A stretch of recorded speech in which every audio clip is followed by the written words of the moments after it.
Muchas gracias. Muchas gracias a los amigos de la Fundación Konrad Adenauer, que siempre han estado apoyando algunas de nuestras iniciativas muy generosamente. Incluso en algunas de las últimas publicaciones tuvimos un apoyo realmente importante. Y para mí es un gusto estar aquí. Un gusto y una queja, porque yo no sé por qué me invitan a mí que no sé nada de elecciones y me invitan antes de las elecciones, porque ellos saben de lo que están hablando y yo de lo único que puedo hablar es de lo que hablan los uruguayos en los boliches. Cualquier uruguayo que se precie puede decir las cosas que yo o cualquiera de ustedes podría decir acerca del ambiente preelectoral y de las perspectivas de la elección que se viene. De todas maneras, déjenme decir unas cosas que tienen que ver con algunas de las cosas que decían acá, amigos de México y de Colombia, y del tema, de la temática de los cuadernos. En primer lugar, yo creo que hay una cosa bien interesante que creo que quedó picando en las exposiciones que ustedes hicieron. Para América Latina, tener gobiernos de izquierda llegados por elecciones libres y democráticas fue durante muchos años una asignatura pendiente. El único episodio que tuvimos en su momento fue un episodio que terminó en una tragedia brutal, que fue el de Salvador Allende, y hubo que esperar al año prácticamente 99-2000, o sea, realmente muchos años, para que las izquierdas llegaran al gobierno por vías electorales, en elecciones, incluso en mandatos electorales repetidos, en algunos casos varias veces. Y esa me parece que desde el punto de vista de digamos, en términos muy generales, del estado de la democracia en América Latina, era una asignatura pendiente que de alguna manera se colmó, y yo diría que se colmó en forma relativamente buena. Es decir, los itinerarios de las izquierdas en el gobierno no han sido todos parecidos. Algunas izquierdas han tenido un buen desempeño, una buena performance en términos democráticos y en términos de gestión pública. Otras izquierdas han tenido desenlaces de crisis políticas muy complicadas, como el caso de Brasil. Otras izquierdas han tenido derivas autoritarias rotundas, como el caso de Venezuela o el caso de Nicaragua, si es que se puede hablar de izquierdas en esos casos. Pero me parece de todas maneras que el fenómeno, estos fenómenos que oscurecen el horizonte sin duda, no deberían borrar este otro hecho histórico, este acontecimiento histórico importante para los sistemas políticos y para la democracia, que es la posibilidad de alternancia de las izquierdas en buenos términos. México acaba de rendir esa materia en forma, muy contundente, y Colombia la ha tenido pendiente, y ha tenido esta esquizofrenia, de alguna manera, que tú señalabas también, de un país que tiene una economía y una política que andan por un lado y unos bolsones de falta de estatalidad y de violencia terrible. Pero sin embargo, también de alguna manera esta nueva instancia y algunas otras instancias que hubo hace unos años con Garzón, es decir, la posibilidad de conversión de movimientos que en algún momento fueron movimientos guerrilleros o cercanos a la guerrilla en movimientos políticos y en contendientes electorales, por aquel episodio tan terrible de la muerte de Carlos Pizarro, es decir, precisamente porque firmó la paz con Betancur y fue ultimado por los suyos, por sus compañeros de armas en la campaña electoral. Entonces es una asignatura que para el caso de Colombia sin duda está pendiente. Creo que otro elemento que es interesante es la asignatura que sigue, que es la alternancia. es decir, de qué manera las izquierdas que ganan aceptan y se ajustan buenamente a una alternancia. La izquierda chilena ha dado una lección en ese sentido, dos veces. Hemos pasado por una alternancia de izquierdas y gobiernos de centro-derecha. Las otras izquierdas han tenido, bueno, algunas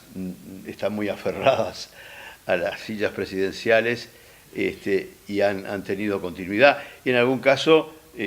han tenido una continuidad que no le pase a Uribe lo que le pasó a Correa en Ecuador. La gente puestas a dedo que se vuelven contra los ungidores, contra los electores. Sobre el caso uruguayo, yo la verdad que no sé, pienso que para hablar de cuestiones electorales había otros especialistas de ciencia política que yo.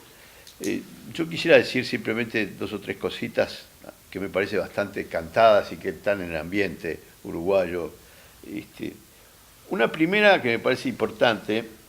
que tiene que ver con la temática del que evocaba Christine. El caso uruguayo es un caso, yo diría, bastante excepcional, en realidad, de democracia de partidos. Es una democracia de partidos muy consistente, la más vieja de América Latina, por mucho rato la única de América Latina, y yo diría que una de las pocas incluso en el mundo. Es decir, no sobran, las democracias de partidos no sobran en el mundo. En Europa mismo hubo que pasar, digamos, llegar a las transiciones posteriores a la Segunda Guerra Mundial para tener efectivamente sistemas políticos anclados en forma fuerte, institucionalizada en democracias de partidos, y en el caso del sur de Europa hubo que esperar todavía a mediados de los 70, 75, 80 para que las dictaduras meridionales dieran paso a democracias que han sido democracias de partidos más o menos consistentes, y con alternancias en ese sentido importantes, sobre todo en el caso español y en el caso portugués, efectivamente han dado paso a esta secuencia. En el caso uruguayo es una democracia de partidos, lo ha sido tradicionalmente gracias a la gesta fundacional del Partido Colorado y del Partido Nacional, y curiosamente lo ha sido incluso en el momento en que ese sistema de partidos tan antiguo, uno de los más viejos del mundo junto con el de Colombia, pasa por un proceso de transformación muy importante. Y con esta idea de que está planteada en varios textos de ciencia política y en un manual de un politólogo que nos ha dejado hace poco, que es Peter Mayer, la idea de que los sistemas de partidos fuertes son los que cambian sin romperse. Y esto es lo que ha pasado con el caso uruguayo, es decir, una transformación formidable, que sin embargo no supuso una ruptura, un desacomodo, un desequilibrio, sino la construcción de un nuevo equilibrio, incluso con los protagonistas anteriores manteniéndose en el escenario, aún apareciendo nuevos protagonistas. Tenemos un escenario parecido al de la Inglaterra de principios del siglo XX, es decir, cuando el bipartidismo de conservadores y liberales dio lugar a la competencia bipartita entre conservadores y laboristas, pero el Partido Liberal no desapareció, sigue ahí como una figura con distinta suerte electoral, pero sigue ahí en presencia. Y el caso uruguayo se parece de alguna manera en ese sentido al caso inglés, salvo a las distancias. Con un elemento que también se repite en el escenario uruguayo, y es que hay un partido predominante. Un partido predominante como lo fue en su momento el Partido Colorado, con rasgos que yo diría de predominio un poco distintos que los del propio Partido Colorado, algo distintos que los del propio Partido Colorado. La noción de partido predominante en, en la forma como la entendemos, va directamente asociada a la idea de democracias competitivas. Hablamos de partidos predominantes cuando la democracia es competitiva. Si no, estamos en otra ecuación, estamos en una ecuación como la mexicana de partido monopólico, partido hegemónico, de partido único, fuera de... pero acá son situaciones de partido predominante cuando hay oposición efectiva, cuando hay competencia efectiva. Y esto es una cosa que pasó en el Uruguay durante los largos periodos de dominio o predominio del Partido Colorado, donde prácticamente en ningún momento la democracia dejó de ser competitiva y la oposición dejó de ser efectiva, aunque no ganara, y aunque no hubiera alternancia, aunque la alternancia demorara en llegar. Y estos son rasgos bien importantes que de alguna manera ahora se replican, y se replican con una condición, la del Frente Amplio, que es una condición de partido predominante en el sentido que lo utilizan los politólogos, de Duverger o de Sartori, es decir, que es predominante en el espacio de las instituciones políticas y tiene mayoría parlamentaria por lo menos 3 veces consecutivas, mayoría absoluta en el Parlamento por lo menos 3 periodos consecutivos, pero en el caso del Frente Amplio tiene además un emplazamiento en la sociedad civil, un engarce en la sociedad civil muy fuerte. Hay un predominio en los sindicatos, un predominio en el sistema educativo, un predominio en los circuitos de la cultura, en fin, hay un predominio que riega la sociedad civil, digamos, o las organizaciones de la sociedad civil. Siendo incluso ahí competitivo, por supuesto, también hay competencia, felizmente, en esos espacios, pero hay un dominio importante. Y esto es una cosa que me parece que es importante subrayarlo, porque es un escenario muy distinto al de México, al que tuvo México en la era del PRI. Bueno, lo que tenemos en esta elección es que esta figura de democracia de partidos se replica en forma contundente, es probablemente, pinta a ser la elección más competitiva en los últimos 15 años, pues posiblemente, y el partido predominante se ve enfrentado a una situación de mayor complicación que la que ha tenido en elecciones anteriores. La curva del Frente Amplio ha sido una curva al alza prácticamente desde,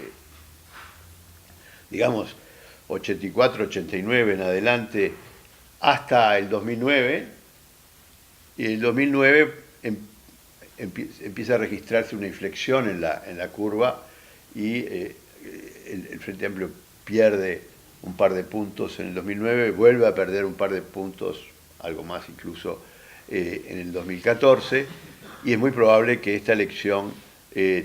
tenga una situación más complicada que las anteriores. Las encuestas lo dan con un horizonte de alrededor del 30%, que es lo que uno puede suponer más o menos que hay de ciudadanos de izquierda o centro-izquierda en el país, más o menos. Todos sabemos que las sociedades y las ciudadanías no son de izquierda, es decir, más bien hay un sector que se identifica o que se siente identificado con la izquierda y la centroizquierda, y esa oscila entre el 25 y el 30%, en el caso uruguayo ha sido así. Ese es un horizonte que está planteado, pero para llegar a una situación de por lo menos aspirar seriamente a un cuarto mandato, el Frente Amplio tiene que remontar una cuesta que lo coloque por encima del 40%. No es imposible para nada, es más o menos lo que se presume que podría estar, entre 40 y 45%, haciendo una elección no buena, digamos, no buena de acuerdo a las que ha hecho, lo que le da una mayoría sustentable y quizá no le dé una mayoría absoluta en el Parlamento, lo cual es una cuestión bienvenida, sería bienvenido para el caso uruguayo. Si no sube el 40%, o si está muy pegado al 40%, tiene el riesgo de tener un balotaje comprometido, es decir, de que el conjunto de sectores de oposición se vea en la chance de voltear al partido predominante en el balotaje, en un esquema que, si hubiera que plantearlo de alguna manera, siempre en las elecciones hay ganadores y perdedores. Uno puede decir que si ese fuera el caso, hay elecciones que la gana la oposición y también elecciones que la pierde el oficialismo. Y yo creo que en este caso hay una gran dosis de pérdida de parte del oficialismo por una serie de razones que los uruguayos conocemos bien, que padecemos bien. Y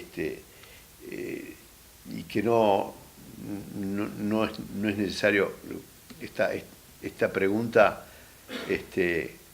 balance retrospectivo de la gestión del Frente Amplio, sobre todo la gestión de Mujica y la segunda gestión de Tabaré Vázquez, que han ido en degradé o en un agrisamiento importante. Los relevos de liderazgo que son difíciles, es decir, esa tríada de líderes que ha llevado adelante el